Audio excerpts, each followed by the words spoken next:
সুন্দৰকৈ পেপা বজাই আপোনাৰ কিমান দিন হ'ল পেপা বজোৱা? মোৰ 1985 বজাইছোঁ। 1985 পৰা 1985 এতিয়াও কি সুন্দৰ পেপা বজাই দেখিছেনে আপোনালোকে?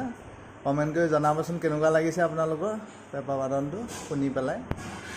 ঠিক আছে। মই আপোনাৰ 85 পৰা মই পেপা বজাইছিলোঁ, কিন্তু দাঁত হৈ গ'ল।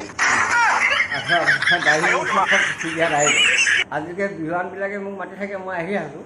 গতিকে এতিয়া মই পেপাটো মই এতিয়া মিছ কৰিছে, তাৰমানে কেইদিনমানে মোৰ লৈ গুচি গৈছিলে পেপাটো, কিন্তু মই ধান মাৰি লৈ গুচি আহি পিনে আকৌ পেপাটো চাই মিছ হৈ আছে বাৰু। তাৰমানে আকৌ আচল মই বজাবলৈ আপোনাৰ চেষ্টা কৰি আছোঁ দেই।